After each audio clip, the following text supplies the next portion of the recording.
Have you ever felt like you're the only one in your family who sees things differently? It's as if everyone else is living on autopilot, and you're the only one who notices something is off. Something doesn't feel right. You can sense that certain pains, certain behaviors, and certain words just aren't normal, no matter how much people insist they are. Since you were a child, you've picked up on the silences no one talks about. The tension in the air during family meals, the wounds everyone pretends don't exist. You feel the heavy energy in certain spaces. You recognize the pain behind forced smiles. And even when you don't want to, you carry all of it with you. You observe, you feel, you question. Sometimes you stay silent, sometimes you explode. But deep down, you know. There's something in you that refuses to repeat the same stories. While most go on with their lives as if everything's fine, you're the one who starts to wonder, why is my family like this? Why do I feel so out of place? Am I the problem, or am I simply the first to see the truth? And that's where it all begins. That discomfort, that feeling of not belonging, it's not a sign that something is wrong with you. Quite the opposite. It's the sign that you're waking up, that you're seeing what others still can't. In almost every family, there's someone like this. Someone who seems to carry an invisible weight. Someone who feels more, hurts more, loves deeper.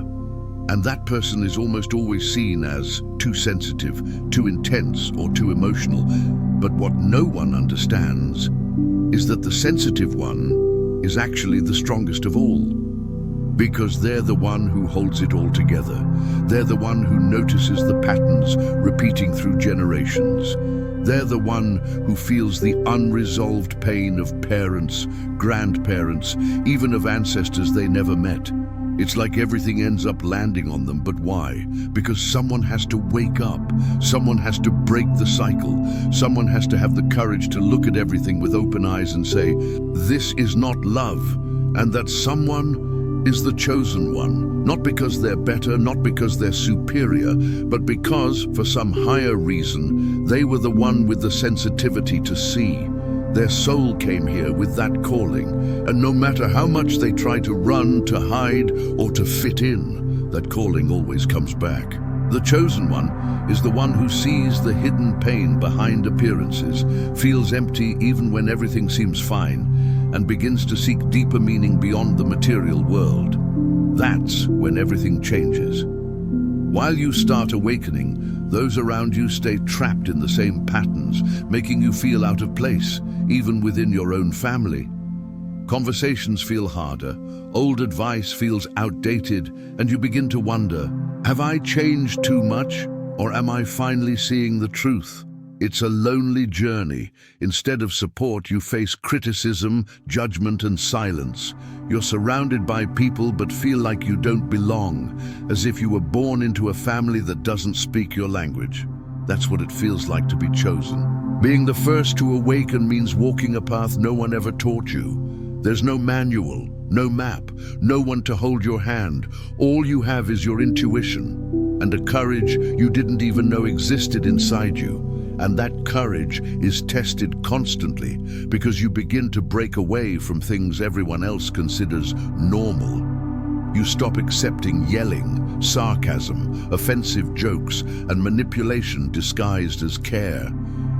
And when you finally speak up, you become the problem, because deep down, it's easier to blame the one who's different than to question what's always been done.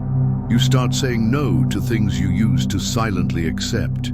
You distance yourself from shallow conversations, toxic behaviors, and people who only complain about life. And the hardest part, sometimes you have to walk away from those you love, not because you stopped loving them, but because you can no longer let yourself be hurt in the same ways. It's a difficult road. At times it feels unfair, but it's necessary. Because through this awakening, even if it's lonely, even if it's heavy, something new begins to emerge, something no one else can see, but you can feel it. There's one thing no one tells you when you begin to awaken. You're not just carrying your own story, you're also carrying your mother's silence, your father's frustrations, Your grandparents' unspoken pain, the generational wounds of your lineage, even if no one ever talks about them. And that is heavy. Heavy because it's invisible. No one says something's wrong, but you feel it. It's like a dark cloud hanging over the family. An old sadness, a silent guilt, a buried anger decades old, and you feel it all, even if you don't know why. You know those things your family always says while laughing, but deep down, something about them doesn't sit right. Real men don't cry. Marriage is just like that. You work until you die. That one's always been the black sheep. These phrases get repeated until they become silent rules. Rules no one questions until you show up. And when you begin to look at it all and think, wait a minute, something's not right here, you become the disturbance. Because no one wants to face what's been buried for so long. No one wants to touch old wounds, but you feel the need to, because your body can no longer carry what doesn't belong to you. Your soul is crying out for freedom. You begin to realize that the pain you feel today might not even be yours. Maybe it started long before you.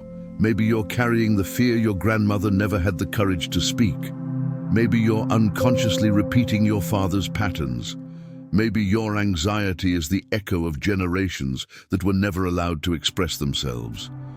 And the most incredible thing, once you begin to see all this, you can't unsee it.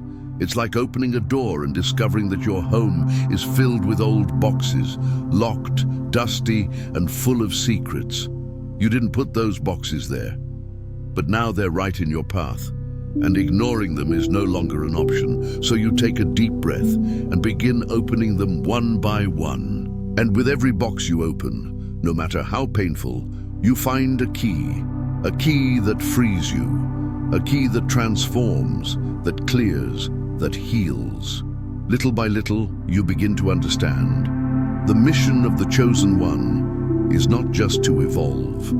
It's to heal what no one had the courage to face. It's to break what once seemed normal, but was actually illness disguised as tradition. You don't just carry a name, you carry an ancestral mission. Then comes the moment when you begin to change, and the people around you no longer know what to do with that. You start talking about emotions, about energy, healing, spirituality. You begin questioning old patterns, behaviors, and deeply rooted habits. You start choosing silence over screaming. You don't just carry a name, you carry an ancestral mission. Then comes the moment when you begin to change, and the people around you no longer know what to do with that. You start talking about emotions, about energy, healing, spirituality. You begin questioning old patterns, behaviors, and deeply rooted habits. You start choosing silence over screaming. You begin distancing yourself from certain conversations, certain people, and from family traditions that only caused pain. And that's when the judgment shows up. Suddenly, you become the different one, the strange one, the spiritual one, the black sheep, the one who thinks they're better, the one who's making stuff up, the one who's gone mystical, the one who's acting all enlightened. And it hurts because it comes from the people you love, from those you wanted support from the ones you still quietly dream of seeing awaken too. But instead, what you get is judgment, sarcasm, distance, and that hurts more than any word ever could. It's not just what they say, it's what they don't say. It's the sideways glance, the silence in the family group chat, the invitation that never came, the joke made at the lunch table. It's the feeling of being out of place in your own home, all because you chose to look within, because you decided to break the cycle, because you refused to repeat what has always been done. What many don't understand is this. The judgment doesn't come because you're wrong. It comes because your transformation forces others to face what they've been avoiding for years. You become a mirror, and not everyone is ready to see themselves. They say you've changed as if it's a bad thing, but the truth is, you're finally becoming who you've always been on the inside. The only difference now, you have courage. Courage to say no, to take a stand, to step away from gossip, to stop playing the same old role, to break the hypocrisy disguised as tradition. And that makes people uncomfortable because it's easier to attack the one who changes than to change with them. But listen, if this is happening to you, breathe. You're not wrong. You're just off script, and that's exactly why you're necessary. At some point in this journey, the chosen one realizes, I can't keep trying to fix the outside while I'm falling apart inside. And that's where the true healing begins. It's not pretty, it's not magical, and it doesn't happen overnight. In fact, at first, it feels like everything is getting worse. It's like opening a closet that's been locked for years. Dust comes out, chaos comes out, memories come out, but it has to be faced. It has to be cleaned. You begin to confront old pain, wounds you thought you'd healed, but had only pushed under the rug. Childhood hurts, family traumas, words that scarred, absences that left holes, expectations that were never met. All of it rises to the surface, and for a while it feels like you're drowning. But in truth, you're cleansing. You're peeling off layer after layer of what you were taught to be, so you can finally remember who you really are. Healing begins when you stop running from yourself, when you sit with the loneliness and realize you no longer need to numb yourself with distractions. You trade chaos for silence, comparison for acceptance, guilt for responsibility. That is where the transformation begins. Many people think awakening is about understanding mystical things, reading sacred books, or meditating with crystals. But deep down, awakening is about courage. The courage to look within and say, I want to heal. And in that moment, the chosen one understands. It's no use trying to save others, convince your family, or fight the world. The true revolution begins in the mirror. You start seeking answers elsewhere, in therapy, spirituality, journeys of self-discovery, or even in the simple act of sitting alone and asking, who am I really? And little by little, the pieces begin to fall into place. You realize that forgiveness isn't forgetting, it's releasing the burden. That you don't need to repeat the pain of your parents or grandparents. That you can create a new story with new patterns. Healing is quiet, it's slow, it's deep, and often it's lonely, but it transforms. It reconnects you with your essence. Who you truly were before the world told you who you should be. And when that reconnection happens, you no longer need to prove anything to anyone. You simply move forward with more lightness, more truth, more you. There comes a moment after awakening and starting your healing, when you realize something hard. Many people won't come with you. You try to share, explain, show all you're discovering, but it feels like no one truly listens. Or worse, they listen and they mock. And then comes that feeling of isolation, like you've stepped away from a world where you no longer fit, but haven't yet arrived where you feel you belong. That loneliness is scary at first. It's like walking through a place where no one else treads, no signs, no directions, no companions. And you start asking yourself, am I going crazy? Am I the problem? Would it have been better to keep pretending everything was fine? But no. That loneliness is not a punishment. It's a sacred space. It's in this emptiness that you begin to hear what you never had time to listen to, yourself.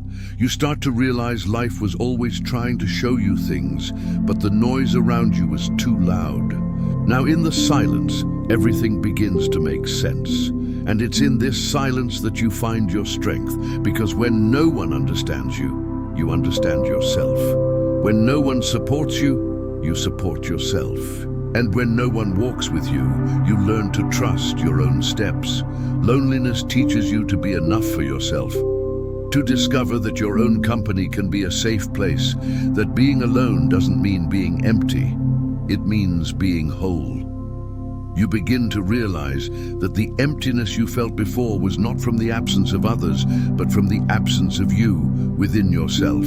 And over time, the pain of loneliness gives way to presence.